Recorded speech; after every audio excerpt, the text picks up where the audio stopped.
Quick IAS, compose your dream. Hello दोस्तों, quick IAS में आपका स्वागत है। हमारे चैनल द्वारा लगातार एनसीईआरटी क्लास आप लोगों को प्रोवाइड कराई जा रही है। हमारे चैनल द्वारा जो है एनसीईआरटी क्लास का मकसद यह है कि यूपीएससी, यूपीपीसीएस, बीपीएससी टीचर भर्ती परीक्षा, सीटेट जितने भी जो है परीक्षा है सब में एनसीईआरटी बहुत जरूरी है। और जब तक एनसीईआरटी पढ़ के हम बेसिक मजबूत नहीं करेंगे तब तक हमारे जो है कॉन्सेप्ट क्लियर नहीं होंगे। इसलिए जो है हमारे चैनल द्वारा लगातार आप लोगों को एनसीईआरटी क्लास प्रोवाइड कराई जा रही है। सामाजिक और राजनीतिक जीवन, हम लोग क्लास 6 में आज जो है राजनीतिक जीवन के बारे में और सामाजिक जीवन के बारे में पढ़ेंगे। जो है ये पॉलिटी, जो हमारे देश की जो राजनीतिक व्यवस्था है उसकी बुनियाद कहाँ से शुरू होती है, इसके बारे में इस चैप्टर में बताया गया है। तो आप लोग जो है वीडियो को पूरा देखिएगा।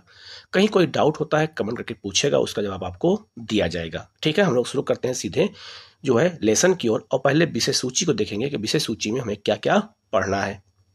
ये क्लास 6 एनसीईआरटी का जो पॉलिटी, सामाजिक और राजनीतिक जीवन है, ये उसका ये विषय सूची दिया गया है। इसमें हमें पढ़ना क्या है, तो इसमें जो पहली इकाई है उसमें हमें पढ़ना है विविधता।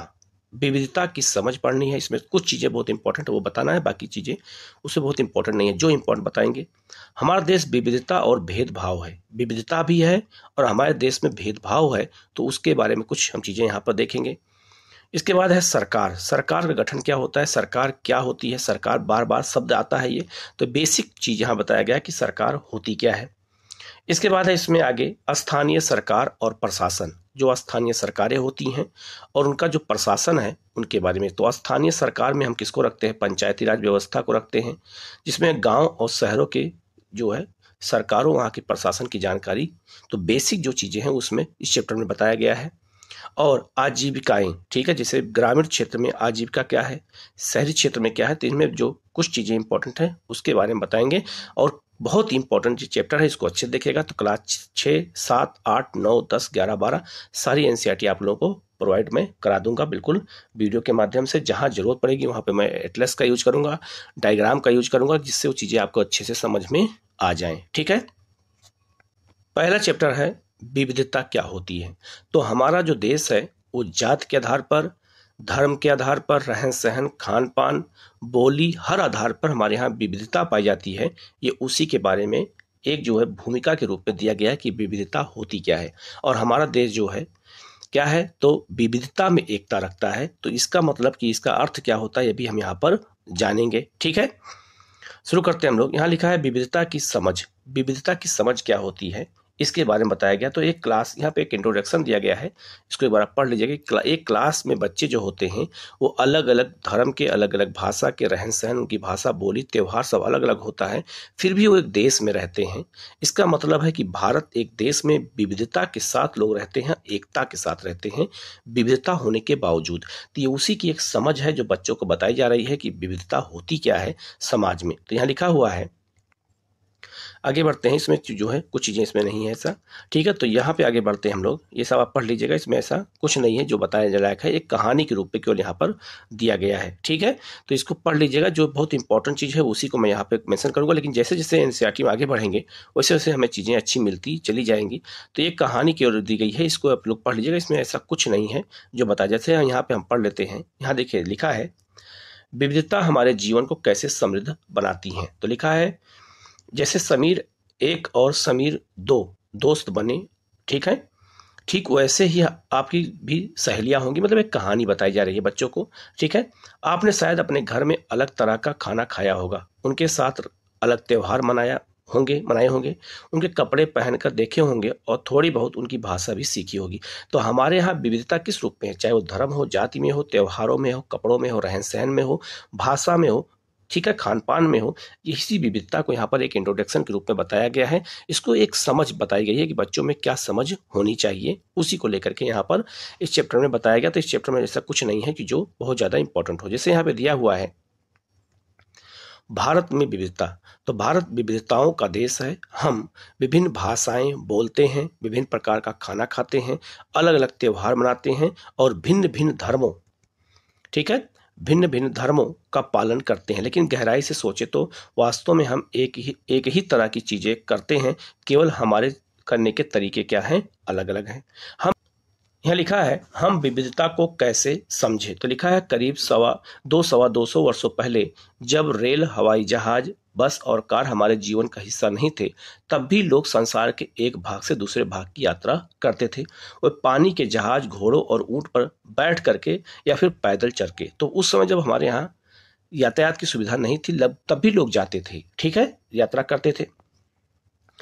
अक्सर ये यात्राएं खेती और बसने के लिए, नई जमीन की तलाश में या फिर व्यापार के लिए की जाती थी। क्योंकि यात्रा में बहुत समय लगता था, इसलिए लोग कई जगह पर अक्सर काफी लंबे समय तक ठहर जाते थे। इसके अलावा सूखे और अकाल के कारण भी कई बार लोग अपना घर बार छोड़ देते थे।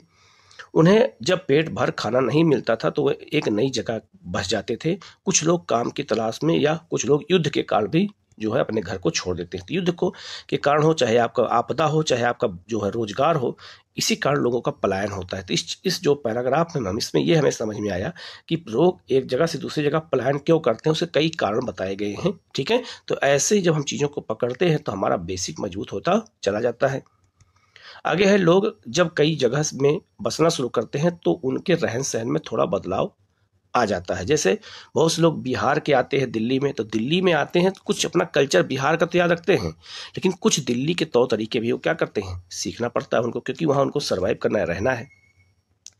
कुछ चीजें वे नई जगह ही अपना लेते हैं और कुछ चीजों में वे पुराने ढर्रे पर ही चलते हैं, ठीक है, जैसे आपको मैं समझाया मैंने।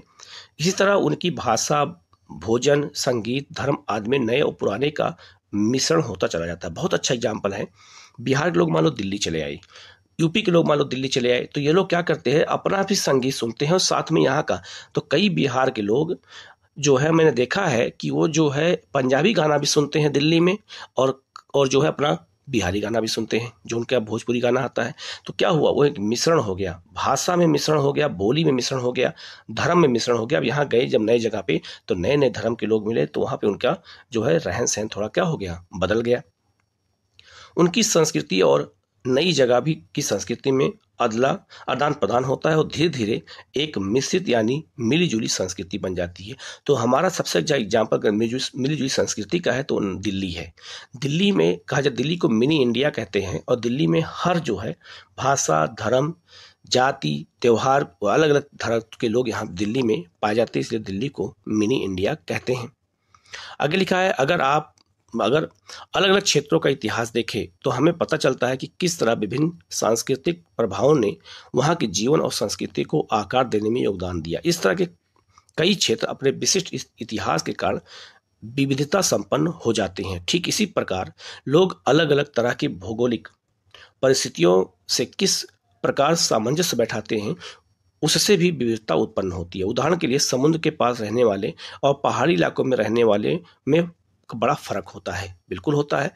न केवल वहाँ के लोगों के कपड़ों और खान पान की आदतों में फर्क पड़ता है, बल्कि जिस तरह का वो काम करेंगे वैसे ही वे अलग होंगे। इसका कहने का मतलब यह है कि भौगोलिक परिस्थितियां भी लोगों को बदलने में योगदान देती हैं। जो याद रखना, जो समुद्र किनारे हैं और जो पहाड़ों पर रहते हैं, जो मैदानों में रहते हैं, उनके खान पान, रहन सहन सब में अंतर आएगा। जो समुद्र किनारे होते हैं वो मछली बहुत ज़्यादा खाएंगे, क्यों? क्योंकि वहाँ मछली ज़्यादा पाई जाती है। लेकिन जो लोग पहाड़ों पर रहते हैं तो उनका खान पान क्या हो जाएगा, बिल्कुल अलग हो जाएगा, ठीक है। तो क्यों? क्योंकि वो वैसा खाना खाएंगे जिससे वो गर्मी मिले, क्योंकि वो ठंडी प्रदेश में रहते हैं। तो कहने का मतलब है कि भौगोलिक जो परिस्थितियां होती हैं, ज्योग्राफी होती है, ये भी लोगों के रहन सहन, खान पान में प्रभाव डालती है। शहरों में अक्सर लोग यह भूल जाते हैं कि उनका जीवन उनके भौतिक वातावरण से किस तरह गहराई से जुड़ा हुआ है। ऐसा इसलिए कि शहरों में लोग बिरले ही अपनी सब्जी या अनाज उगाते हैं, वह इन चीज़ों के लिए बाजार पर ही निर्भर होते हैं। तो शहर का जीवन गांव के जीवन से बिल्कुल क्या है, अलग है। तो वहाँ की विविधता अलग है और यहाँ की विविधता अलग है। हम यहाँ दो उदाहरण देखेंगे। भारत के दो भागों, एक लद्दाख और एक केरल के उदाहरण के जरिए हम समझने की कोशिश करेंगे कि किसी क्षेत्र की विविधता में उनके ऐतिहासिक और भौगोलिक कारकों का क्या महत्व होता है। अगर कहीं भी याद रखना, कहीं भी विविधता होती है, क्वेश्चन आईएएस में आया था, याद आ गया, पूछा गया था कि किसी क्षेत्र की विविधता के लिए जिम्मेदार कौन होता है, तो ऐतिहासिक और भौगोलिक कारण जिम्मेदार होते हैं, ठीक है, तभी वहाँ विविधता पाई जाती है। तो आगे यहाँ लिखा है कि एटलस में भारत का नक्शा देखिए, उसमें ढूंढिए कि ये दोनों लद्दाख और केरल कहाँ पर हैं। तो आप इस मैप के थ्रू देख सकते हैं। लद्दाख के बारे में पहले देख लीजिए, ठीक है, लद्दाख कहाँ पर है, और फिर ये आप मैप देखिए केरल कहाँ पे है। तो दोनों का मैप मैंने एक साथ दे दिया है, आप इसको देखिए तो समझ जाएंगे कि जो है इन दोनों की स्थिति। और आज याद रखना लद्दाख की स्थिति बदल गई है। लद्दाख आज यूटी हो गया है, पहले जम्मू कश्मीर का भाग था, आज वो यूटी हो गया है। और वो जो है 3 देशों की सीमा से लगता है, एक अफगानिस्तान से, पाकिस्तान से और चीन की सीमा से लगता है, जबकि 2 स्टेट की सीमा से भी लगता है लद्दाख। आप मैप पे देखिएगा तो एक है आपका कौन सा, तो एक है आपका जम्मू कश्मीर और एक है आपका हिमाचल प्रदेश। ठीक है, तो लद्दाख आज जो है पाकिस्तान अफगानिस्तान से सीमा लगती है, ये भी आपको याद रखना होगा चीन के साथ साथ। ठीक है, यहाँ लिखा हुआ है कि लद्दाख, याद रखना, एक ये भी याद रखना लद्दाख एक जो है रेगिस्तान है, ठंडा रेगिस्तान है, ये भी याद रखना। तो लद्दाख के बारे में, लद्दाख का जो जीवन है, अब इस पहाड़ी के इस चित्र के माध्यम से समझ सकते हैं कि लद्दाख में ऊंचे ऊंचे रेगिस्तान है, क्योंकि ठंडा रेगिस्तान है, यहाँ वर्षा नहीं होती है। ठीक है, और यहाँ पे बहुत दूर दूर गांव पाए जाते हैं। अगर एक गांव यहाँ पाया जाएगा तो एक गांव जो है कम से कम 20 किलोमीटर दूर कहीं किसी घाटी में पाया जाएगा। तो इसका कहने का मतलब यह है कि यहाँ पर जीवन बहुत कठिन है। ठीक है, क्यों? क्योंकि यहाँ की जलवायु ऐसी नहीं है जो मानव योग्य हो। यहाँ का रहन सहन अलग होगा, यहाँ का धर्म अलग होगा, हमें उसी के बारे में यहाँ पर पढ़ना है। आइए हम लोग लद्दाख की विविधता के बारे में जानते हैं। लिखा है लद्दाख जम्मू कश्मीर के पूर्व में पहाड़ियों से बसा एक रेगिस्तानी इलाका है। यहाँ पर बहुत ही कम खेती संभव है। क्यों? क्योंकि पूरा बंजर का क्षेत्र है, यहाँ वर्षा भी कम होती है, क्योंकि इस क्षेत्र में बारिश बिल्कुल नहीं होती है। यहाँ बारिश जानते क्यों नहीं होती है, पहले इस मैप के माध्यम से समझ लीजिएगा। ये आपका है जो है जम्मू कश्मीर लद्दाख का मैप है, ये आपका जम्मू कश्मीर है और ये पूरा क्षेत्र लद्दाख है। तो ये पूरा इतना बड़ा लद्दाख है। तो लद्दाख में वर्षा जानते हो कम क्यों होती है? क्योंकि यहाँ पर जो पहाड़ियाँ हिमालय की, ये इस तरह के समानांतर पहाड़ियाँ हैं ऐसे। ठीक है, तो जब भारतीय मानसून आता है तो इन पहाड़ियों के ऊपर नहीं जा पाता है, इसीलिए यहाँ पे वर्षा कम होती है और इसीलिए ये रेगिस्तान बन गया है, ठंडा रेगिस्तान है। ये याद रखना। अगर पूछा जाए आपसे कि भारत में सबसे कम वर्षा कहाँ होती है, तो लद्दाख में होती है, ये भी याद रखना। वो राजस्थान में नहीं होती, लद्दाख में होती है। ठीक है, और यह इलाका जो है हर वर्ष काफी लंबे समय तक बर्फ से ढका रहता है। इस क्षेत्र में बहुत ही कम पेड़ उग पाते हैं। पीने के पानी के लोग जो है गर्मी के महीनों में पिघले हुए बर्फ का भी ही निर्भर होते हैं। बर्फ को पिघला करके ही वहाँ लोग पानी पीते हैं। यहाँ के लोग एक खास किस्म की बकरी पालते हैं जिससे जो है पश्मीना ऊन मिलता है। तो ये पश्मीना ऊन है जिससे लोग कपड़ा बनाते हैं। तो पूछा जाता है कि पश्मीना ऊन कहाँ पाया जाता है, तो ये जम्मू कश्मीर और लद्दाख में।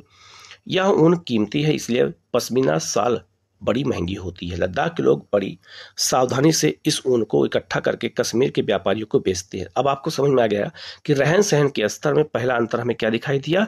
यहाँ के लोग पश्मीना ऊन पहनते हैं, कपड़ा पहनते हैं। ठीक है, मुख्यतः कश्मीर में ही पश्मीना सालें बुनी जाती हैं। यहाँ के लोग दूध से बने पदार्थ जैसे मक्खन, चीज और मांस खाते हैं और हर परिवार के पास कुछ गाय, बकरी और याक होते हैं। तो इसका मतलब है यहाँ के लोग पशुपालन भी करते हैं अपनी जीविका को चलाने के लिए। रेगिस्तान होने का मतलब नहीं है कि व्यापारी यहाँ आने के लिए आकर्षित नहीं हुए। लद्दाख तो व्यापार के लिए एक अच्छा रास्ता माना गया, क्योंकि यहाँ कई घाटियाँ जिससे गुजरकर मध्य एशिया के काफिले इस मार्ग से पहुँचते हुए आज तिब्बत कहते हैं। ये काफिले अपने साथ मसाले, कच्चा रेशम जो है, दरिया और जो है ये सब लेकर के यहाँ चलते थे। लद्दाख के रास्ते ही जो है बौद्ध धर्म तिब्बत पहुंचा। और याद रखना, तिब्बत बौद्ध धर्म कैसे पहुंचा? वो लद्दाख के रास्ते पहुंचा, इसलिए लद्दाख में बौद्ध धर्म के लोग ज़्यादा पाए जाते हैं। लद्दाख को छोटा तिब्बत भी कहते हैं। करीब 400 साल पहले यहाँ पर लोगों का इस्लाम धर्म में से परिचय हुआ और अब यहाँ अच्छी खासी संख्या में मुसलमान रहते हैं। लद्दाख में गानों और कविताओं का बहुत ही समृद्ध मौखिक संग्रह है। तिब्बत का ग्रंथ केसर सागा लद्दाख में काफ़ी प्रचलित है, ये भी आपको पता चल गया। उनके स्थानीय रूप को मुसलमान और बौद्ध दोनों ही लोग गाते हैं और वो ये उस पर नाटक खेलते हैं। तो इसका मतलब है कि यहाँ बौद्ध धर्म और इस्लाम धर्म के लोग पाए जाते हैं लद्दाख में। और इनका रहन सहन कैसा है अब आपको पता चल गया होगा, और इनका व्यवसाय किस पर निर्भर है। अब बात करते हैं केरल की। तो भारत का जो केरल है ये क्यों बहुत ज़्यादा समृद्ध है और ये जो है यहाँ पर विविधता क्या है? तो केरल भारत के दक्षिण पश्चिम कोने में बसा हुआ राज्य है। यह एक तरफ समुद्र से घिरा हुआ है और दूसरी तरफ पहाड़ियों से। इन पहाड़ियों पर विविध प्रकार के मसाले जैसे काली मिर्च, लौंग, इलायची आदि उगते हैं, इसीलिए केरल को हम मसालों का बगीचा भी कहते हैं। इन मसालों के कारण यहाँ क्षेत्र व्यापारियों के लिए बहुत ही आकर्षक है। सबसे पहले अरबी और यहूदी व्यापारी केरल आए। तो सबसे पहले केरल के साथ व्यापार किसका होता था? अरबी और यहूदियों का होता था। ऐसा माना जाता है कि ईसा मसीह के धर्मदूत संत थॉमस लगभग 2000 साल पहले यहाँ आए थे। भारत में ईसाई धर्म लाने का श्रेय इन्हीं को जाता है, याद रखना। अब यह पूछा जाएगा कि इस्लाम धर्म कैसे वहां पहुंचा, तो आपको पता चल गया। अरब से कई व्यापारी यहाँ आकर बस गए। इब्न बतूता ने जो करीब 700 साल पहले यहाँ आया था, तो इब्न बतूता जब मोहम्मद बिन तुगलक का शासन था तब आया था, तो यहाँ भी गया था और अपने यात्रा वृत्तांत में मुसलमानों के जीवन का विवरण देते हुए लिखा है कि मुसलमान समुदाय ही यहाँ बड़ी इज्जत थी। तो मुसलमान यहाँ ज्यादा पाए जाते हैं। कहाँ पर? केरल में। आगे यहाँ दिया हुआ है वास्को डिगामा भी आया था पुर्तगाल से, ठीक है। तो वास्को डिगामा पानी के जहाज से यहाँ पहुंचे तो पुर्तगालियों ने यूरोप से व्यापार भारत तक का समुद्री रास्ता जो है जाना। इन सभी ऐतिहासिक प्रभाव का केरल के लोग विभिन्न धर्मों का पालन करते हैं, जिसमें यहूदी, इस्लाम, ईसाई, हिंदू, बौद्ध सब शामिल हैं। तो यहाँ कई धर्मों के लोग पाए जाते हैं, लेकिन सबसे ज्यादा वहाँ मुस्लिम पाए जाते हैं। चीन के व्यापारी भी केरल आए।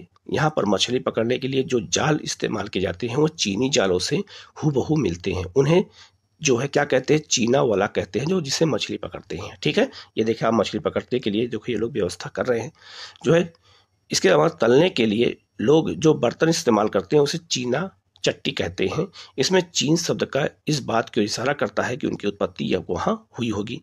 केरल की उपजाऊ जमीन और जलवायु चावल की खेती के लिए बहुत उपयुक्त है और वहाँ के अधिकतर लोग मछली, सब्जी और चावल खाते हैं। तो ये ऐसा क्यों खाते हैं? ये इन्होंने मछली क्यों खाना शुरू किया? क्योंकि यहाँ मछली ज़्यादा पाई जाती है, ये क्षेत्र उपजाऊ है, यहाँ अधिक वर्षा होती है, यहाँ चावल ज़्यादा पैदा करते हैं। तो चावल, सब्जी और जो है आपका ये मछली, यही यहाँ का मूल लोगों का मुख्य भोजन है, ठीक है। तो आप ये देख सकते हैं, ठीक है। इसके अलावा जो है जहाँ केरल और लद्दाख की भौगोलिक स्थितियाँ एक दूसरे से भिन्न है, तो दोनों भौगोलिक स्थिति क्या है? भिन्न है। वहीं हम यह भी देखते हैं कि दोनों क्षेत्रों के इतिहास में एक ही प्रकार के सांस्कृतिक प्रभाव हैं। दोनों ही क्षेत्रों को चीन और अरब से आने वाले व्यापारियों ने प्रभावित किया। बिल्कुल सही है। यहाँ केरल की भौगोलिक स्थिति से मसालों की खेती संभव हुई, वहीं लद्दाख की विशेष भौगोलिक स्थिति और ऊन ने व्यापारियों को अपनी ओर खींचा। तो एक तरफ मसाला के कारण लोग केरल आए और ऊन के कारण लोग लद्दाख गए। इस तरह पता चलता है कि किसी भी क्षेत्र के सांस्कृतिक जीवन का उसके इतिहास और भूगोल से प्रायः गहरा रिश्ता होता है। आगे है विविध संस्कृतियों का प्रभाव केवल बीते हुए कल की बात नहीं है। हमारे वर्तमान जीवन का आधार ही काम के लिए एक जगह से दूसरी जगह जाना होता है। बिल्कुल सही है। हर एक कदम के साथ हमारे सांस्कृतिक रीति रिवाज और जीने का तरीका धीरे धीरे क्या होता है? नए क्षेत्रों के हिसाब से बदल जाते हैं।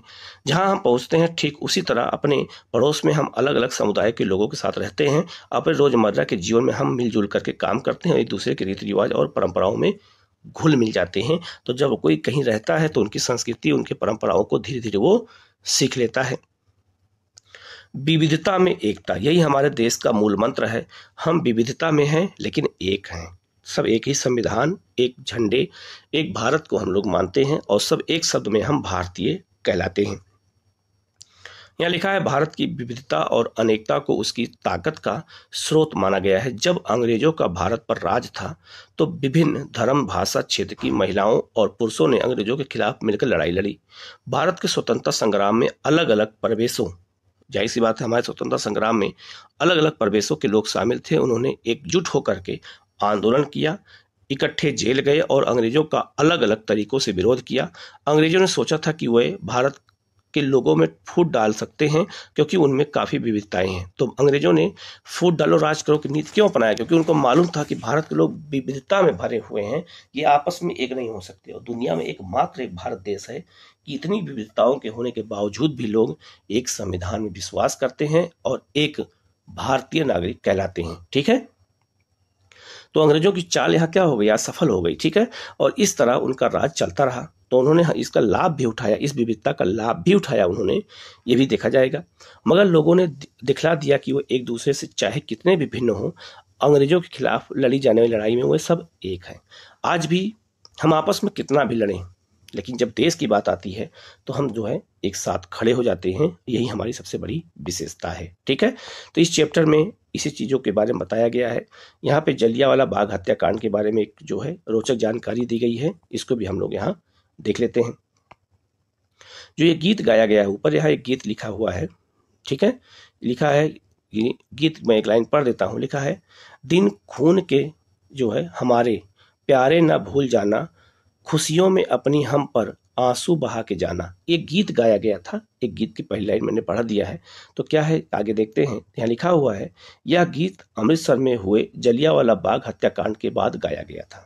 कितनी इंपॉर्टेंट बात है। ठीक है, तो जलियांवाला बाग हत्याकांड के पास ये गीत गाया गया था। इस हत्याकांड में एक ब्रिटिश जनरल ने, तो कौन था, जनरल ओडायर था, उन शांति प्रिय निहत्थे लोगों पर अपने खुले आम गोलियां चलवा दी जो बाग में इकट्ठे होकर के सभा कर रहे थे। महिला पुरुष, हिंदू मुसलमान सिख कितने प्यारे लोग थे जो अंग्रेजों की पक्षपातपूर्ण नीति का विरोध करने के कारण जमा हुए थे। उनमें से बहुत लोगों की जाने गई और उससे भी ज्यादा घायल हुए। यह गीत उन्हीं शहीदों की याद में गाया गया था। ठीक है, स्वतंत्रता के संग्राम के दौरान उभरे गीत और चिन्ह विविधता के प्रति हमारा विश्वास बनाए रखते हैं। आज भी जब राष्ट्रगीत चलता है, गान चलता है, हम तुरंत खड़े हो जाते हैं। राष्ट्र के चिन्ह को देखते हैं, हम तुरंत जो है सैल्यूट करते हैं, उसको हम सम्मान देते हैं।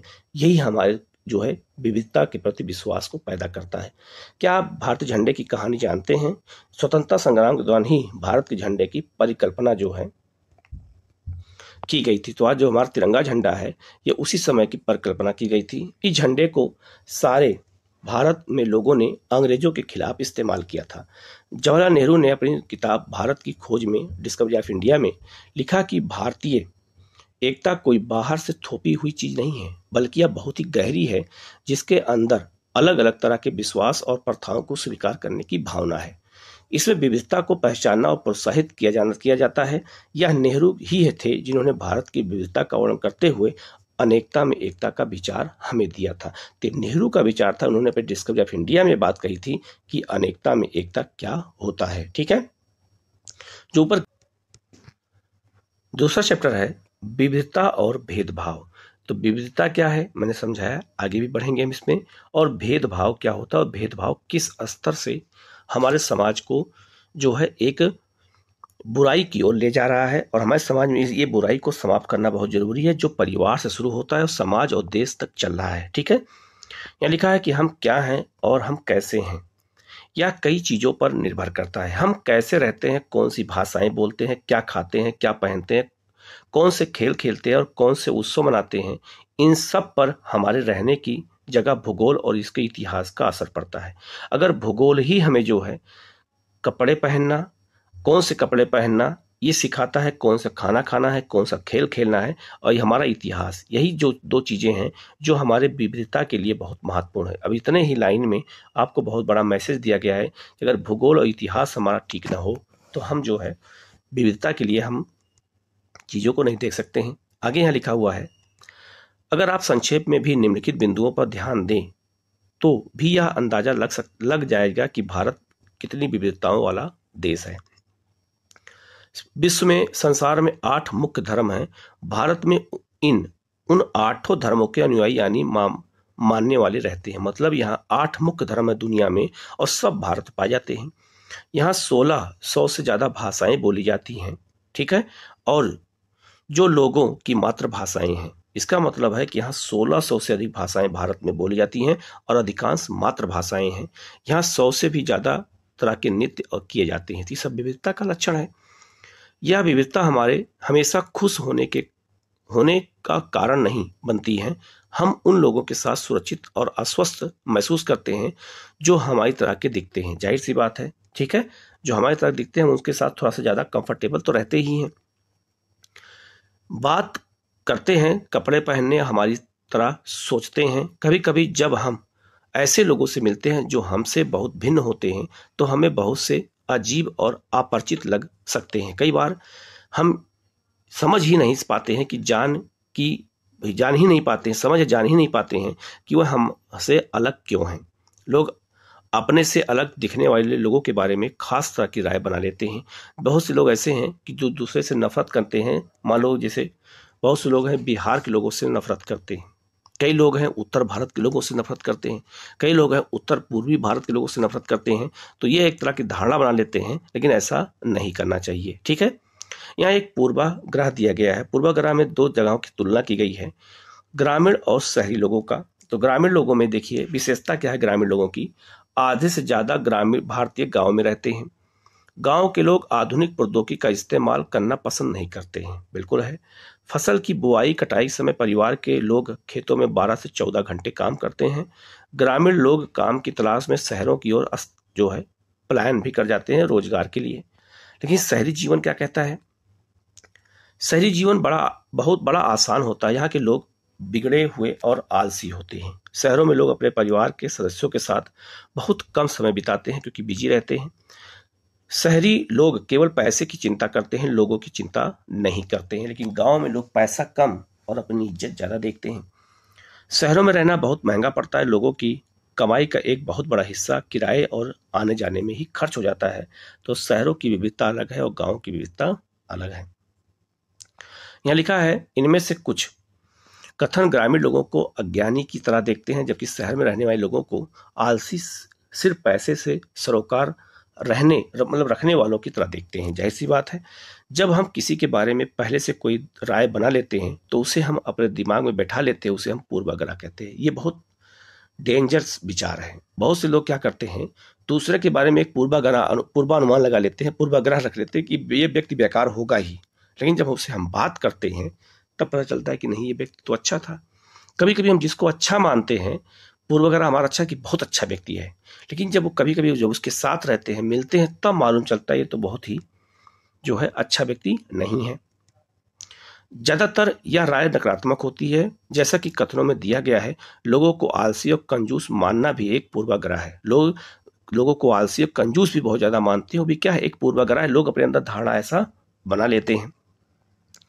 जब हम यह सोचने लगते हैं कि किसी काम को करने का कोई एक तरीका ही सबसे अच्छा और सही है, तो हम अक्सर दूसरों की इज्जत नहीं कर पाते हैं, तो उसी काम को दूसरे तरह से करना पसंद करते हैं। उदाहरण के लिए, अगर हम सोचें कि अंग्रेजी सबसे अच्छी भाषा है और दूसरी भाषाएं महत्वपूर्ण नहीं है, तो हम अन्य भाषाओं को बहुत नकारात्मक रूप से देखेंगे। जाहिर सी बात है, आज यूपीएससी में हिंदी भाषाओं के साथ भेदभाव हो रहा है सिविल सर्विस में। तो इंग्लिश मीडियम के बच्चे जो है वो हिंदी वाले मीडियम के बच्चों से बात करना पसंद नहीं करते। उनको लगता है कि ये जो है ये हमारे लेवल के है नहीं। ठीक है, ये बहुत ही डेंजर जो है विचार है, हमारे देश को जो है नुकसान पहुंचा रहा है, खास करके सिविल सर्विस में। ठीक है, परिणाम स्वरूप हम उन लोगों की जो है शायद ही इज्जत नहीं कर पाएंगे जो अंग्रेजी के अलावा अन्य भाषाएं बोलते हैं। बहुत ही बेसिक बात बताई गई है, लेकिन बहुत ही महत्वपूर्ण बात बताई गई है यहाँ पे। हम कई चीजों के बारे में पूर्वाग्रही हो सकते हैं। लोगों के धार्मिक विश्वास, उनकी चमड़ी का रंग, जिस क्षेत्र से वे आते हैं, जिस तरह के वे बोलते हैं, जैसे कपड़े के पहनने के इत्यादि। अक्सर देखा होगा लोग बिहार यूपी के लोगों का बड़ा मजाक उड़ाते हैं, कहते हैं ये लोग पिछड़े हैं, ये है वो है। क्यों? क्योंकि वो सोचते हैं कि ये जो है गंवार टाइप के लोग हैं। ऐसा अक्सर होता है, शहरों में ऐसा लोग कहते हैं, बहुत हे की दृष्टि से देखते हैं। ठीक है, अक्सर दूसरों के बारे में बताए गए हमारे पूर्वाग्रह इतने पक्के होते हैं कि हम उससे दोस्ती नहीं कर पाते हैं। कभी कभी क्या होता है, जिससे बता दिया गया उस क्षेत्र के लोग बहुत बेईमान होते हैं, उस क्षेत्र के लोग बहुत चोरी करते हैं, उस क्षेत्र के लोग बहुत ये होते हैं, वो होते हैं, तो हमने पूर्वानुमान लगा लिया कि हाँ ऐसा होता है, तो हम उससे दोस्ती भी नहीं करते हैं। मिलता है फिर भी दोस्ती नहीं करते हैं। नहीं, पता चला कि वो तो बहुत सज्जन व्यक्ति था, लेकिन कभी कभी हम पूर्वानुमान जो हम लगा लेते हैं, ये हमारे लिए बहुत ज़्यादा नुकसान कभी कभी कर देता है। इस वजह से कई बार हमारा व्यवहार ऐसा होता है कि हम उन्हें दुख पहुंचा देते हैं। हमारे देश में बहुत से लोग हैं जो यूपी बिहार लोगों की जो है भाषा को लेकर मजाक उड़ाते हैं, बोली को लेकर मजाक उड़ाते हैं, त्योहार को लेकर मजाक उड़ाते हैं। तो कभी कभी हम उनको दुख भी पहुंचाते हैं, हमको दुख पहुंचा देते हैं। ठीक है, अब आते हैं लड़के और लड़की में भेदभाव। ये जो है परिवार से शुरू होता है, समाज में पहुंचता है और देश की राजनीतिक व्यवस्था में। आज महिलाओं को आरक्षण देने की जरूरत क्या थी? क्या महिलाएं आधी आबादी हैं? क्या उनको संसद में जाने का अधिकार नहीं है? इसका मतलब है कहीं न कहीं हमने भेदभाव किया। तो भेदभाव परिवार से शुरू होता है, माता पिता से शुरू होता है, और वो जो है पूरे देश में बहुत बड़ी समस्या के रूप में जाना जाता है। इसी को हम लैंगिक भेदभाव कहते हैं, ये बात याद रखना। ठीक है, तो लिखा है समाज में लड़के और लड़कियों में कई तरह के से भेदभाव किया जाता है। एक बात और आप तो बता देता हूँ पहले कि लड़के और लड़की के में काम को लेके कोई भेदभाव नहीं होना चाहिए। क्यों? लोग कहते हैं कि लड़के ज़्यादा काम करते हैं और लड़कियां कम काम करती हैं, लेकिन ऐसा नहीं है। आप अपने घर में अपनी मम्मी को देखो, अपनी भाभी को देखो, अपनी बहन को देखो, अपनी पत्नी को देखो, तो आप पाएंगे कि लड़कियां सुबह उठ जाती हैं, महिलाएं जल्दी उठ जाती हैं और पूरा काम करती हैं, घर का सारा काम करती हैं और भोजन भी पका के देती हैं, सारा सब कुछ काम करती हैं, लेकिन उनके काम को कंसीडर नहीं किया जाता है। पुरुष ज़्यादा काम थोड़ा सा कमा के पैसा लाता है, उसके काम को ज़्यादा कंसीडर किया जाता है। तो ये भेदभाव बहुत वो है। दूसरा, एक अंतर है, लड़की और लड़कों में केवल एक अंतर है महिला पुरुष में, वो प्रकृति ने बनाया है, वो उसके अलावा कोई अंतर नहीं है। महिलाएं पुरुषों से ज़्यादा काम करती हैं। आप एग्जाम्पल समझ सकते हैं कि रेगिस्तान की महिलाएं जो है 10-10 किलोमीटर दूर पानी जाती हैं, लेके आती हैं, और पानी लाने के बाद घड़े पानी लेके आती हैं और उस पानी का इस्तेमाल पूरा दिन करती हैं। लेकिन एक पुरुष अगर 10 किलोमीटर पानी लाने को बोल दिया जाए तो वो नहीं जाएगा, उठा के घड़ा फेंक देगा। ठीक है, तो कहने मतलब है कि लड़कियां जो है लड़कों ज़्यादा काम करती हैं, महिलाएं पुरुषों ज़्यादा काम करती हैं, लेकिन उनके काम को घर में कंसीडर कभी नहीं किया जाता है। यह जो है बहुत बड़ी रूढ़िवादी विचारधारा है। समाज में लड़के और लड़कियों में कई तरह के से भेदभाव किया जाता है। हम सभी इस भेदभाव से परिचित हैं।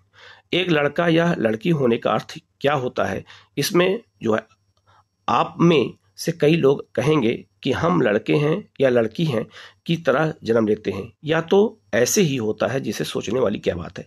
ठीक है, क्योंकि ये प्राकृतिक है। तो लड़का लड़की जो अंतर आया है, जो अंतर प्रकृति ने किया वही अंतर की ओर किया गया, बाकी कोई अंतर नहीं किया गया है। ठीक है, अब यहाँ दिया गया है कि लड़के और लड़की में जो है एक तुलना करके दी गई है। ठीक है, कि लड़कियां कौन ज़्यादा भावुक होता है। लड़कियां जाहिर सी बात बहुत ही भावुक होती हैं, खाना पकाने में निपुण होती हैं, खेल में निपुण पुरुष ज़्यादा होते हैं, जाहिर सी बात, क्योंकि उनको मौका ज़्यादा मिलता है। लड़कियां भी होती हैं, ऐसा नहीं है। वह उद्यमी होती हैं, उद्यमी हैं। ठीक है, तो लड़के ज़्यादा उद्यमी होते हैं, पुरुष महिलाएं थोड़ा कम होती हैं। वह रोती नहीं है, रोते नहीं हैं, तो लड़के कम रोते हैं और लड़कियां ज़्यादा रो देती है, क्योंकि वो भावनात्मक थोड़ा सा उनका वो होता है। वो नृत्य करने और चित्रकारी में निपुण होती है, महिलाएं ज़्यादा होती है नृत्य करने में। जो है शरारती जो है लड़का लड़की दोनों हो सकते हैं। वह शारीरिक रूप से बलिष्ठ होते हैं। थोड़ा पुरुषों में जो है, क्योंकि वो प्राकृतिक अंतर है ना, तो खून ज़्यादा पाया जाता है। ये सब कारणों से थोड़ा सा जो है अंतर होता है, लेकिन काम करने में कोई अंतर नहीं होता है। ठीक है, आगे लिखा है लोग तरह तरह की बातें करते हैं। ठीक है, लड़का है लड़की है, इसको लेकर के तरह तरह बात करते हैं।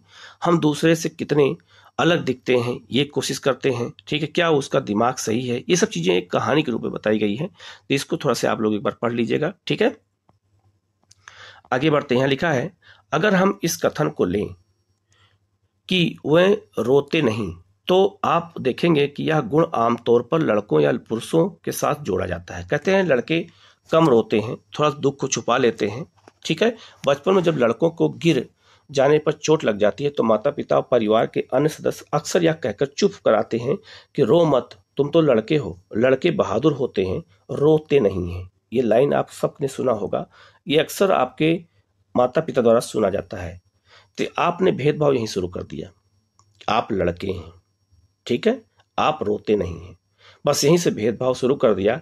इसलिए कहते हैं माता पिता ही जिम्मेदार होता है, परिवार ही जिम्मेदार होता है पहले भेदभाव की सीढ़ी को पाने के लिए। ठीक है, जैसे जैसे बच्चे बड़े होते जाते हैं वो यह विश्वास करने लगते हैं कि लड़के रोते नहीं हैं। बात समझ में आया? तो ये बहुत बड़ी समस्या है। ठीक है, आगे लिखा हुआ है, कितनी अच्छी बात बताई गई है एनसीईआरटी में। यहाँ तक कि अगर किसी लड़के को रोना आए भी तो वह अपने आप को रोक लेता है। लड़का यह मानता है कि रोना कमजोरी की निशानी है, जबकि लड़कों और लड़कियों दोनों का कभी कभी रोने का मन करता है, खासकर जब उन्हें गुस्सा आए या दर्द हो। लेकिन बड़े होने पर लड़के सीख जाते हैं और या अपने को सिखा लेते हैं कि रोना नहीं है। अगर एक बड़ा लड़का रोए तो उसे लगता है कि दूसरे उसे चिढ़ाएंगे या उसका मजाक उड़ाएंगे, इसलिए वह दूसरों के सामने रोने से अपने आप को रोक लेता है। लेकिन ऐसा महिलाएं नहीं कर पाती हैं, अपनी भावनाओं को छिपा नहीं पाती हैं। ठीक है, तो उसी के बारे में यहाँ एक रोचक जानकारी बहुत अच्छी दी गई है कि भेदभाव की शुरुआत कैसे हमारे समाज में होती है, घरों से कैसे होती है। फिर यहाँ लिखा है हम लगातार यह सुनते रहते हैं कि लड़के ऐसे होते हैं और लड़कियां ऐसी होती हैं। समाज की इन मान्यताओं को हम बिना सोचे समझे मान लेते हैं। हम विश्वास कर लेते हैं कि हमारा परिवार, हमारा व्यवहार उनके अनुसार ही होना चाहिए। हम सभी लड़कों और लड़कियों को उसी छवि के अनुरूप देखना चाहते हैं। ठीक है, तो याद रखना कि हमारे यहाँ बहुत बड़ी समस्या ये है। आगे लिखा है रूढ़िबद्ध धारणाएं बनाना। रूढ़िबद्ध धारणाएं क्या होती हैं, रूढ़िवादी सोच क्या होती है, आज यही हमारे समाज की सबसे बड़ी कमजोरी है। लिखा है कि जब हम सभी लोगों को एक ही छवि में बांध देते हैं या उनके बारे में पक्की धारणा बना लेते हैं तो उसे रूढ़िवादी धारणा कहते हैं। कई बार हम किसी खास देश, धर्म, लिंग होने के कारण किसी को कंजूस, अपराधी या बेवकूफ ठहराते हैं। ऐसा दरअसल उनके बारे में मन में एक पक्की धारणा बना लेने के कारण होता है। बिल्कुल ऐसा होता है। आगे लिखा हुआ है, ठीक है, हर देश, धर्म आदि में हमें कंजूस, अपराधी, बेवकूफ लोग मिल ही जाते हैं, सिर्फ इसलिए कि कुछ लोग उस समूह में वैसे हैं। पूरे समूह के बारे में ऐसी राय बनाना हुआ जो है गलत बात है। कहने का मतलब यह है कि हर जगह पे ऐसे लोग पाए जाते हैं, लेकिन इसका मतलब यह नहीं कि पूरा देश, पूरा धर्म ही के लोग ऐसे पाए जाते हैं, ऐसा भी नहीं होता है। इस प्रकार की धारणाएं हमें प्रत्येक इंसान को एक अनोखे और अलग व्यक्ति की तरह देखने से रोक देती हैं। हम उसकी अच्छाइयों को नहीं देख पाते हैं क्योंकि हम धारणा बना लेते हैं कि वो व्यक्ति बेवकूफ या कंजूसी होगा। हम नहीं देख पाते हैं कि उस व्यक्ति के अपने कुछ खास गुण और क्षमताएं हैं जो दूसरों से अलग हैं। तो याद रखना, ये चीज हम नहीं देख पाते हैं। तो हमें क्योंकि हमारी सोच क्या हो गई है, नैरो माइंड हो गई है। तो रूढ़िवादी धारणाएं बड़ी संख्या में लोगों को एक ही प्रकार के जो है खांचे में जड़ देती हैं। जैसे माना जाता है कि हवाई जहाज उड़ने का काम लड़कियां नहीं कर सकती हैं। जैसे धारणा पहले थी, आज लड़कियां हवाई जहाज उड़ा रही हैं। इन धारणाओं का अक्सर हम सब पर पड़ता है। कई बार ये धारणाएं हमें ऐसे काम करने से रोकती हैं जिनको करने की काबिलियत शायद हम में हो। तो महिलाएं ऐसा कोई बहुत सारा काम कर सकती हैं, इनको रोका जाता है, नहीं तुम ऐसा नहीं कर सकती हो। ठीक है, आप देख सकते हैं यहाँ पे जो है 3 लड़कियां पढ़ने का प्रयास कर रही हैं और लिख रही हैं। ठीक है, एक कितने मन से। और आप देखिए, आज यूपीएससी हो, बीपीएससी हो, यूपीपीसीएस हो, कोई भी एग्जाम हो, लड़कियां टॉप कर रही हैं। क्यों? क्योंकि उनको पढ़ने का मौका मिल गया, इसलिए वो पढ़ रही हैं अब। ठीक है, उनके माता पिता थोड़ा बहुत सोचना शुरू कर देंगे, नहीं लड़की भी कर सकती है, लड़का ही नहीं लड़की भी कर सकती है। ठीक है, इसीलिए आजकल लड़कियां जो है टॉप 20 में आईएएस के एग्जाम में जो है 20 लड़कियों में से 12 से 14 लड़कियां टॉप कर रही हैं। ठीक है, असमानताएं एवं भेदभाव, ये क्या है? भेदभाव तब होता है जब लोग पूर्वाग्रहों या रूढ़िबद्ध धारणाओं के आधार पर व्यवहार करते हैं। ठीक है, तभी भेदभाव होता है। अगर आप लोगों को नीचा दिखाने के लिए कुछ करते हैं, अगर आप उन्हें कुछ गतिविधियों में भाग लेने से रोकते हैं, किसी खास नौकरी को करने से रोकते हैं, या किसी मोहल्ले में रहने नहीं देते, एक ही कुएं या हैंडपंप से पानी नहीं लेने देते और दूसरे द्वारा इस्तेमाल किए जा रहे कप या गिलास में चाय नहीं पीने देते, तो इसका मतलब है कि आप के साथ भेदभाव कर रहे हैं, आप उनके साथ भेदभाव कर रहे हैं। हमारे समाज में ऐसा होता है, लोग जो है छोटे जो निम्न जात के लोग होते हैं उनके लिए चाय और पीने के लिए जो है गिलास अलग कर देते हैं। तो यहीं से भेदभाव क्या हो जाता है, शुरू हो जाता है। भेदभाव कई कारणों से हो सकता है।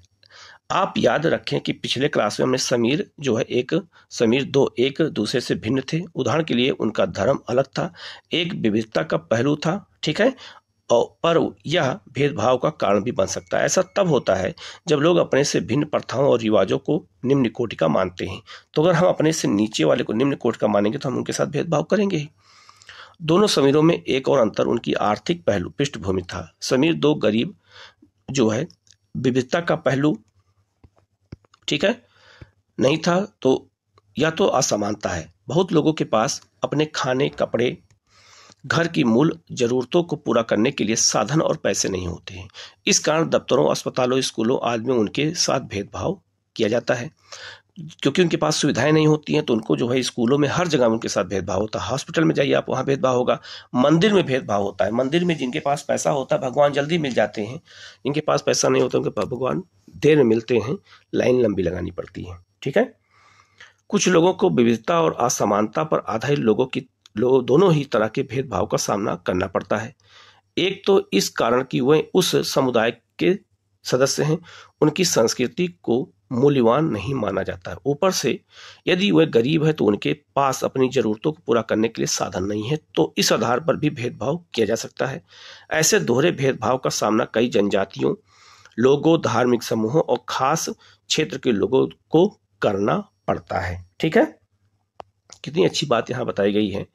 ठीक है, इस एनसीईआरटी में लिखा है, दलित वह शब्द है जो नीची कही जाने वाली जाति के लोग अपनी पहचान के रूप में इस्तेमाल करते हैं। वह इस शब्द को अछूत से ज्यादा पसंद करते हैं। दलित का मतलब है उन्हें जिन्हें दबाया गया, कुचला गया। दलितों के अनुसार यह शब्द दर्शाता है कि कैसे सामाजिक पूर्वाग्रहों और भेदभाव ने दलित वर्गों को दबा कर रखा। ये बिल्कुल सही बात है। सरकार ऐसे लोगों को अनुसूचित जाति के रूप में वर्गीकृत करती है। रूढ़िवादी धारणाएं और भेदभाव में क्या अंतर है, अब आपको बिल्कुल अच्छी समझ में आ गया होगा। भारत के एक महान नेता, ठीक है, डॉक्टर भीमराव अंबेडकर जी ने जाति व्यवस्था पर आधारित भेदभाव के अपने अनुभवों के बारे में लिखा है। यह अनुभव उनको, ठीक है, 1901 में हुआ था, जब वह केवल 9 साल के थे, क्योंकि उनके साथ खुद भेदभाव हुआ था। वह महाराष्ट्र के कोरेगांव में अपने भाइयों के साथ पिता से मिलने गए थे। तो एक कहानी दी गई है कि कैसे उनके साथ भेदभाव हुआ था डॉक्टर भीमराव अंबेडकर जी के साथ। तो लिखा है, बड़ी देर हमने इंतजार किया पर कोई नहीं आया। 1 घंटा बीत गया तो स्टेशन मास्टर पूछने आ गया। उन्होंने हमसे हमारे टिकट मांगे तो हमने दिखा दिए। उन्होंने पूछा कि हम वहाँ क्यों रुके हैं। हमने बताया कि हमें कोरेगांव जाना है और हम पिताजी और उनके नौकर के आने का इंतजार कर रहे हैं, लेकिन दोनों में से कोई भी नहीं पहुंच पाया है और हमें पता नहीं है कि कोरेगांव कैसे पहुंचते हैं। हमने बहुत अच्छे कपड़े पहने थे। हमारे कपड़ों और बोली से कोई भी अंदाजा नहीं लगा सकता था कि हम अछूतों के बच्चे हैं, क्योंकि पढ़े लिखे थे, कोट पैंट पहन के आए थे, तो लोग उनको वो स्टेशन मास्टर नहीं समझ पाया। निश्चय ही स्टेशन मास्टर को यह लगा कि हम ब्राह्मण के बच्चे हैं और हमारी मुश्किल को देखकर बड़े परेशान हुए, जैसा कि हिंदुओं में होता है ही है। स्टेशन मास्टर ने हमसे पूछा कि हम कौन हैं। बिना एक पल भी हमें सोचे मैंने मुंह से निकल गया कि हम महार हैं। बंबई में प्रांत में महार समुदाय को अछूत माना जाता था जी। ठीक है, उनको एकदम से धक्का लगा, वह भौचक्के रह गए। उनके चेहरे पर अचानक परिवर्तन हुआ। हमने देख लिया कि यह अजीब सी घृणा की भावना उस पर हावी हो गई। उसको कैसे लग गया स्टेशन मास्टर को कि एक दलित वर्ग का बच्चा ये कैसे यहाँ पहुंच गया, इतना कोट पैंट कैसे पहन लिया। उन्होंने जैसे ही मेरा जवाब सुना, वह अपने कमरे में वापस चले गए और हम वहीं पे खड़े रह गए। 15-20 मिनट बीत गए। सूरज बिल्कुल छिप गया था। पिताजी आए नहीं और ना ही उनका कोई नौकर। जब स्टेशन मास्टर भी हमें छोड़कर चले गए, हम काफी घबराए हुए। ठीक है, घबराए हुए थे। आगे कहानी है। यात्रा के शुरू में ही खुशी और उत्साह की भावना थी, जिसकी वजह से हम अत्यधिक उदासी ले ली थी। आधे घंटे बाद स्टेशन मास्टर लौट कर आए तो पूछा कि हम क्या करने की सोच रहे हैं। हमने कहा कि अगर हमें किराए पर एक बैलगाड़ी मिल जाए तो हम कोरेगांव जा सकते हैं। अगर कोरेगांव ज़्यादा दूर नहीं हो तो हम फौरन चलना चाहते हैं।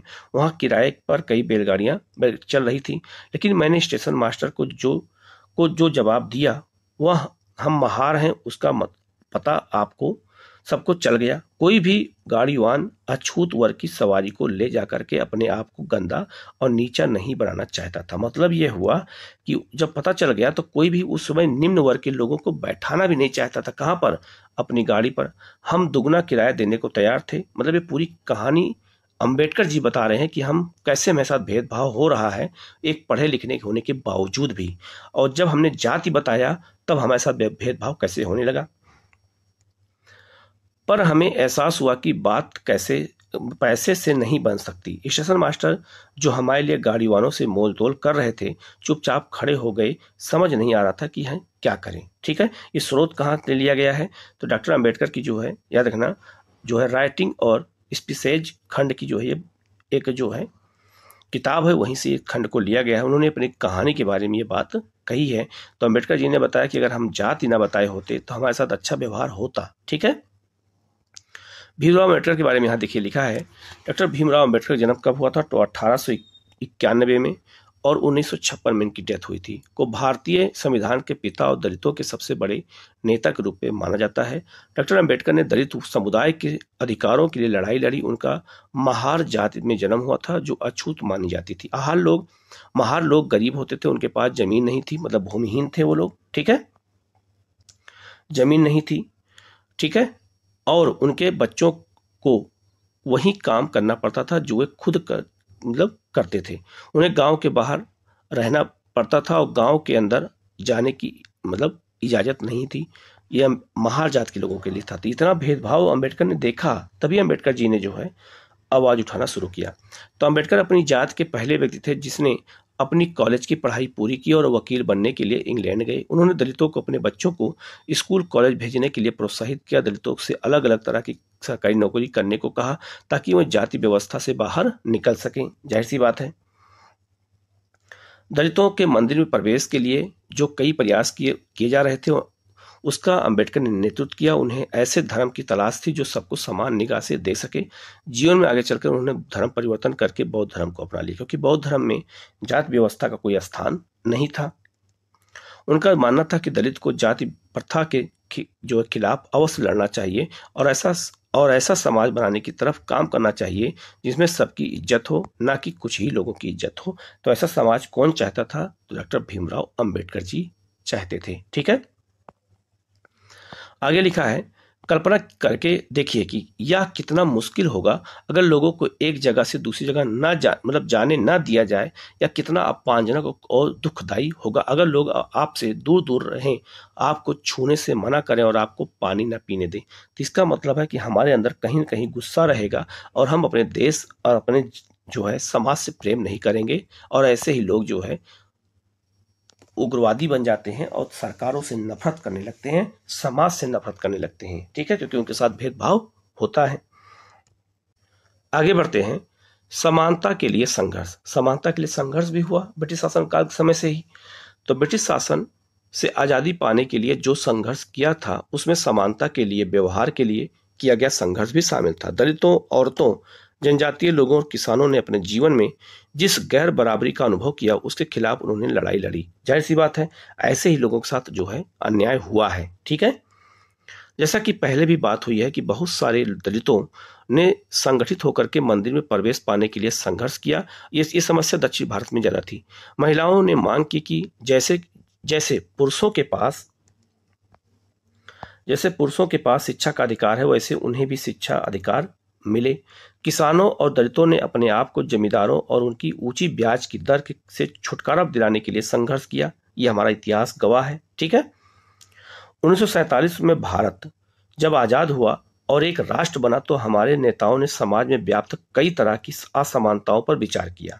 संविधान को लिखने वाले लोग भी इस बात से अवगत थे कि हमारे समाज में कैसे भेदभाव किया जाता है और लोगों ने उनके खिलाफ जो है किस तरह संघर्ष किया। कई नेता इन लड़ाइयों के हिस्सा थे, जैसे डॉक्टर भीमराव अंबेडकर जी। ठीक है, इसलिए नेताओं ने संविधान में ऐसे दृष्टि और लक्ष्य रखा जिससे भारत में सभी लोगों को बराबर माना जाए। समानता को यह अहम मूल्य की तरह माना गया। ठीक है, माना गया जो हम सभी को एक भारतीय के रूप में जोड़ती है। प्रत्येक व्यक्ति को समान अधिकार और समान अवसर प्राप्त है। अस्पृश्यता, छुआछूत कहते हैं इसको, यानी छुआछूत को अपराध की तरह देखा जाता है और इसे कानूनी रूप से खत्म कर दिया गया है। ठीक है, हमारा जो आर्टिकल जो है 17 है, यह छुआछूत को क्या करता है? समाप्त करता है। और अगर कोई छुआछूत करता है तो उसके खिलाफ कानूनी कार्रवाई भी की जाएगी। लोग अपनी पसंद का काम चुनने के लिए बिल्कुल आज़ाद हैं, आज बिल्कुल आज़ाद हैं। नौकरियां सभी लोगों के लिए खुली हुई हैं। इन सब के अलावा संविधान ने सरकार पर यह विशेष जिम्मेदारी डाली है। किसने? संविधान ने जिम्मेदारी डाली है कि वह गरीबों और मुख्य धारा से अलग थलग पड़े समुदायों को समानता के अधिकार के फायदे दिखलाएं और उन्हें उसके लिए विशेष कदम उठाएं। तो सरकार को जिम्मेदारी किसने दिया है? संविधान ने दिया है। संविधान के लेखकों ने यह भी कहा कि विविधता की इज्जत करना, उसे मूल्यवान मानना समानता सुनिश्चित करने में बहुत ही महत्वपूर्ण कारक है। उन्होंने यह महसूस किया कि लोगों को अपने धर्म का पालन करने, अपनी भाषा बोलने, अपने त्यौहार मनाने और अपने आप को खुले रूप से अभिव्यक्त करने की आज़ादी होनी चाहिए। ठीक है, होनी चाहिए। उन्होंने कहा कि कोई एक भाषा, धर्म या त्यौहार सबके लिए अनिवार्य नहीं बनना चाहिए। मतलब कोई किसी को भी मना सकता है, कोई अनिवार्य नहीं है कि कोई एक ही भाषा, एक ही बोली और एक ही त्यौहार मनाएगा। ठीक है। उन्होंने जोर दिया कि सरकार सभी धर्मों को बराबर मानेगी। बिल्कुल ऐसा होता है आज, इसलिए हमारा देश क्या है, धर्मनिरपेक्ष है। इसीलिए भारत एक धर्मनिरपेक्ष देश है, बिल्कुल, जहां लोग बिना भेदभाव के अपने धर्म का पालन करते हैं। ठीक है, इसे हमारी एकता के महत्वपूर्ण कारक के रूप में भी देखा जाता है। हम इकट्ठे रहते हैं और एक दूसरे की इज्जत करते हैं। ये हमको हमारा देश सिखाया है, हमारे संविधान ने हमें सिखाया है।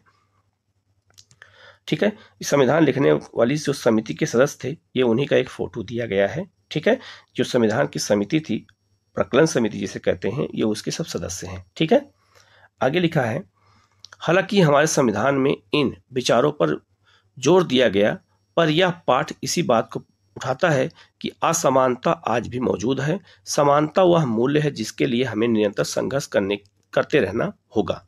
भारतीयों के लिए समानता का मूल्य वास्तविक जीवन का हिस्सा बने, सच्चाई बने, इसके लिए लोगों के संघर्ष, उनके आंदोलन और सरकार द्वारा उठाए जाने वाले कदम बहुत ही जरूरी हैं। तो इसको थोड़ा सा हमें देखने की जरूरत है। ठीक है, अब इस लेसन में आप बिल्कुल समझ गए होंगे कि असमानता कैसे हुई है और जो है भेदभाव कैसे हुआ है। तो इस लेसन को पढ़ने के बाद आपको कई चीजें इसमें एक नई जो है अंडरस्टैंडिंग आपके मन में जरूर आई होगी कि हमें जो है एनसीईआरटी क्यों पढ़ना चाहिए। ठीक है, हम लोग बढ़ते हैं अगले चैप्टर की ओर। ये क्लास 6 एनसीईआरटी का जो तीसरा चैप्टर है, सरकार के बारे में बताया गया है कि सरकार क्या होती है, कैसे काम करती है। बार बार सरकार शब्द क्यों इस्तेमाल किया जाता है, इसके बारे में है। यहाँ पे लिखा है सरकार क्या है। ठीक है, तो लिखा हुआ है, सरकार को एक बात याद रखिएगा, शासन भी कहते हैं। शासन या सरकार, अपने सरकार शब्द का जिक्र कई बार सुना होगा। आप लोग हमेशा सुनते हैं सरकार ने ये काम कर दिया, सरकार ने वो कर दिया। इस पाठ में आप यह पढ़ेंगे कि सरकार क्या है, यह हमारे जो है जीवन में कितनी महत्वपूर्ण भूमिका निभाती है, सरकार कैसे हमारे जीवन को प्रभावित करती है। कुछ यह न्यूज की कटिंग दी गई है कि सरकार है क्या, सरकार शब्द बार बार क्यों इस्तेमाल हो रहा। लिखा है, सरकार ने कामगारों के अधिकारों की रक्षा की मांग की। बाढ़ पीड़ितों के लिए सरकार की ओर से राहत सामग्री, यहाँ सरकार आ गया। प्याज की दर में उछाल, सरकार ने प्याज के दाम तय किए। सर्वोच्च न्यायालय के लिए 5 और न्यायाधीश सरकार ने गठित किया। कोयला और बिजली विभागों के पुनर्गठन के पक्ष में है सरकार। सरकार ने 15,000 से अधिक गांवों को सूखाग्रस्त घोषित किया। तो यहाँ भी सरकार। तो सरकार हर क्षेत्र में, आप देखिए हर क्षेत्र में सरकार का इन्वॉल्व है। तो सरकार है क्या। ठीक है, यह लिखा है, हर एक देश को विभिन्न निर्णय लेने और काम करने के लिए सरकार की जरूरत होती है, जो निर्णय ले सके, काम कर सके। ये निर्णय कई विषयों से संबंधित हो सकते हैं। सड़क, स्कूल कहाँ बनाए जाएं, बहुत ज़्यादा महंगी हो जाने वाली किसी चीज़ के दाम कैसे घटाए जाएं, बिजली की आपूर्ति को कैसे बढ़ाया जाए। सरकार कई सामाजिक मुद्दों पर कार्यवाही करती है। उदाहरण के लिए सरकार गरीबों की मदद करने के लिए कई कार्यक्रम चलाती है। इसके अलावा यह एक अन्य महत्वपूर्ण काम भी करती है, जैसे डाक और रेल सेवाएं। तो मतलब है कि भारत में या दुनिया के किसी भी देश में जितनी भी गतिविधियां होती हैं, सब सरकार करती है। तो सरकार है कौन, इसी चीज को यहाँ आगे बताया गया है। तो लिखा है, सरकार का काम देश की सीमाओं की सुरक्षा करना भी है। सरकार का सारे काम बताए जा रहे हैं। तो सरकार का ही काम है देश की सुरक्षा करे, सीमाओं की, दूसरे देशों से शांतिपूर्वक संबंध भी बनाए रखें। विदेश नीति भी वही करती है। उसकी जिम्मेदारी यह सुनिश्चित करना है कि देश के सभी नागरिकों को पर्याप्त भोजन और अच्छी स्वास्थ्य सुविधाएं मिले। तो लोगों को भोजन अगर नहीं मिल रहा है, स्वास्थ्य सुविधाएं नहीं मिल रही, जिम्मेदार कौन होगा, सरकार होगी। जब प्राकृतिक विपदा घेरती है, मतलब कोई जैसे सुनामी आ जाए, बाढ़, भूकंप आ जाए, तो मुख्य रूप से सरकार ही पीड़ित लोगों की सहायता कर सकती है।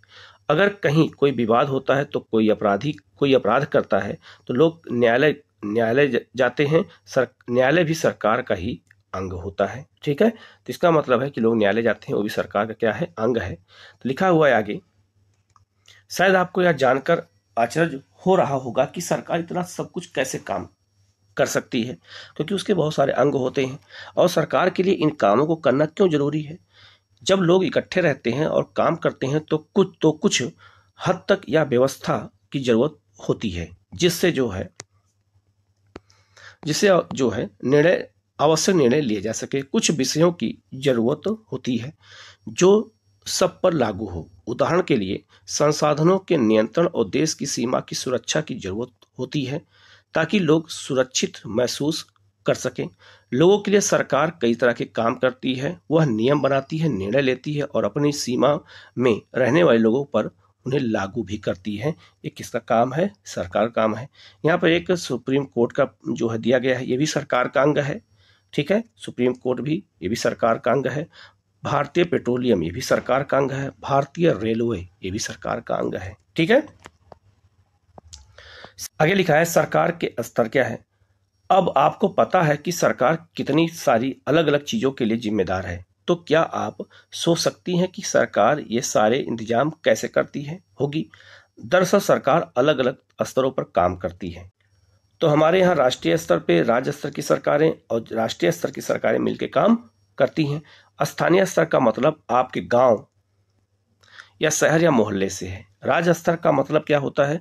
जो पूरे राज्य को ध्यान में रख के जो काम कर, जैसे हरियाणा या असम की सरकारें पूरे राज्य में काम करती हैं, जैसे आपको पता है सब कुछ जो है। राष्ट्रीय स्तर की सरकारें का संबंध पूरे देश से होता है, जैसे आजकल मोदी से गवर्नमेंट काम कर रही है।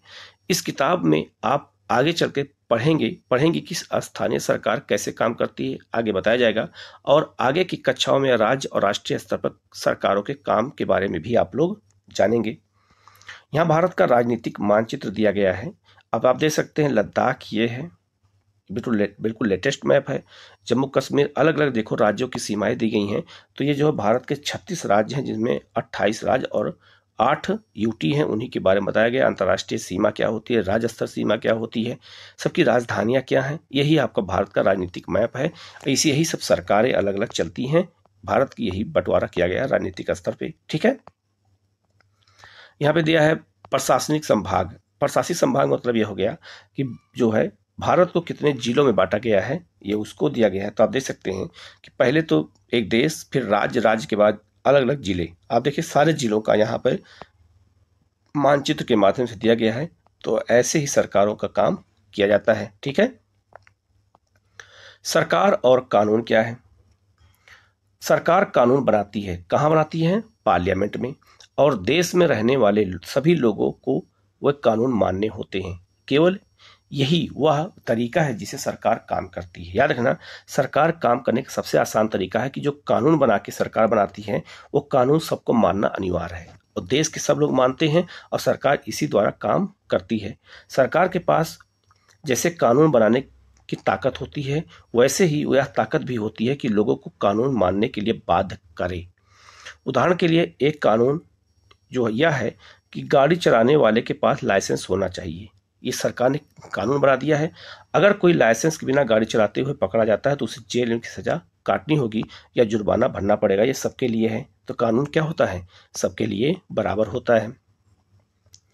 सरकार जो कार्यवाही कर सकती है, इसके अलावा अगर लोगों को लगे कि किसी कानून का ढंग से पालन नहीं हो रहा है, तो वे भी कुछ कदम उठा सकते हैं। उदाहरण के लिए अगर किसी व्यक्ति को यह लगे कि उसको उसके धर्म और जाति के कारण किसी नौकरी में नहीं लिया गया है, तो वह न्यायालय जा सकती है। तो याद रखना, जब लगे कि सरकार हमारे साथ नहीं काम कर रही है, सरकार या कानून ढंग से पालन नहीं हो रहा है, तो लोग कहाँ जाते हैं? न्यायालय पहुंच जाते हैं, न्याय की मांग करते हैं अगर उनके साथ भेदभाव होता है।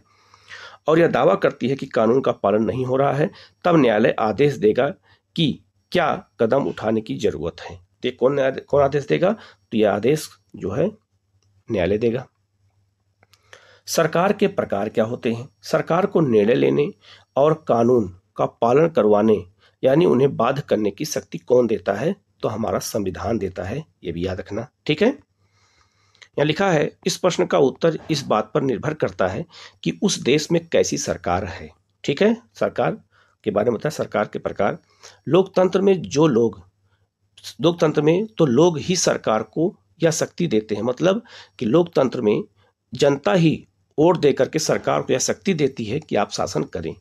लोग जो है ऐसा चुनाव के माध्यम से करते हैं, वह अपनी पसंद के नेता को वोट देकर चुनते हैं।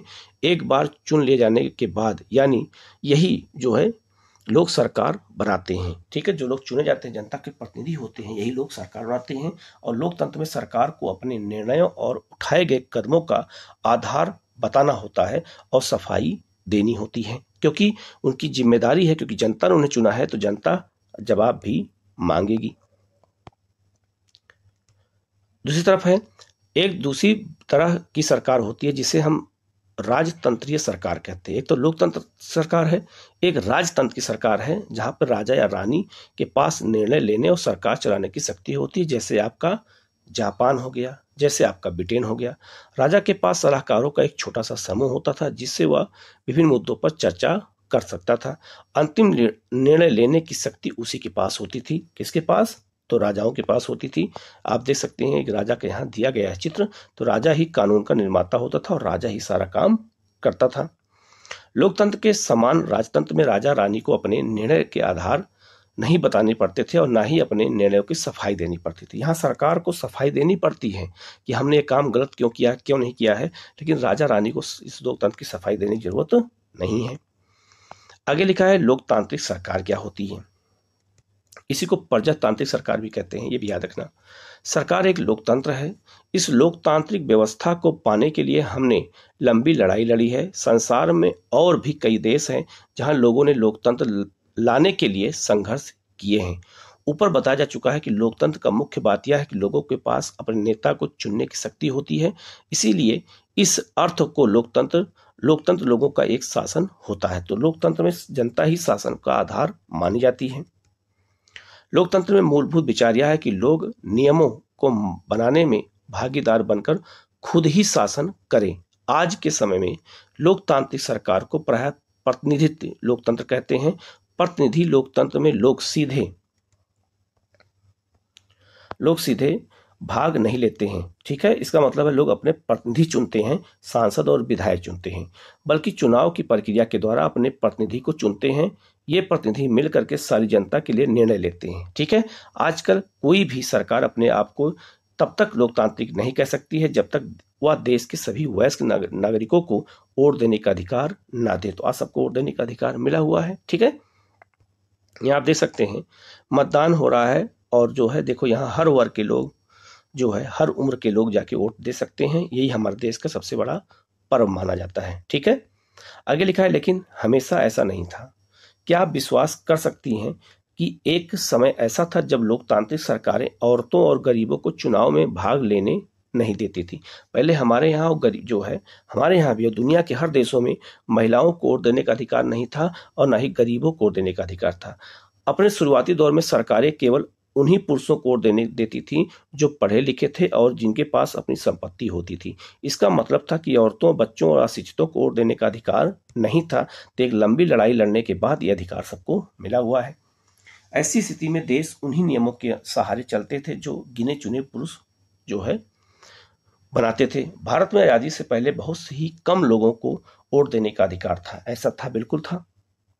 इसीलिए जनता ने संगठित होकर के इस अधिकार की मांग की। गांधी जी समेत कई राजनेताओं ने इस अन्यायपूर्ण व्यवहार का विरोध किया और उन्होंने जोर शोर से मांग उठाई। 1931 में यंग इंडिया किसका पत्रिका है? तो गांधी जी की है। तो उसमें उन्होंने लिखा भी था,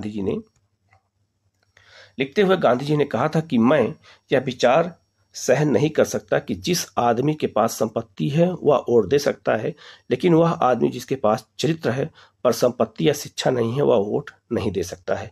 जो दिन भर अपना पसीना बहाकर ईमानदारी से काम करता है वह वोट नहीं दे सकता क्योंकि उसने गरीब आदमी होने का गुनाह किया है। ये गांधी जी ने यंग इंडिया में कहा था कि सबको वोट देने का अधिकार मिलना चाहिए, चाहे वो कैसा भी व्यक्ति क्यों ना हो। ठीक है, ये एक यहाँ पे नोट्स दिया गया है।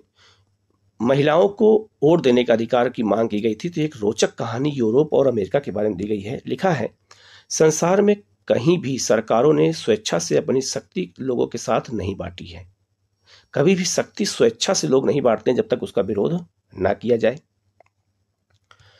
पूरे यूरोप और अमेरिका में महिलाओं और गरीबों को सरकार के कार्यों में भागीदारी के लिए संघर्ष करना पड़ा। महिलाओं द्वारा मताधिकार के लिए किए गए संघर्ष ने प्रथम विश्व युद्ध के दौरान और मजबूती पकड़ी। इस आंदोलन को महिला मताधिकार आंदोलन कहते हैं। तो प्रथम विश्व युद्ध के बाद महिलाओं को मत देने का अधिकार मिला, क्योंकि पुरुष खत्म हो गए और महिलाएं सारा काम करती थी। और अंग्रेजों ने इसे सफ्रेज जो है मूवमेंट कहते थे। सफ्रेज का मतलब होता है वोट देने का अधिकार। युद्ध के दौरान बहुत से पुरुष लड़ाई में थे, इसलिए महिलाओं को उन कामों को करने के लिए बुलाया गया।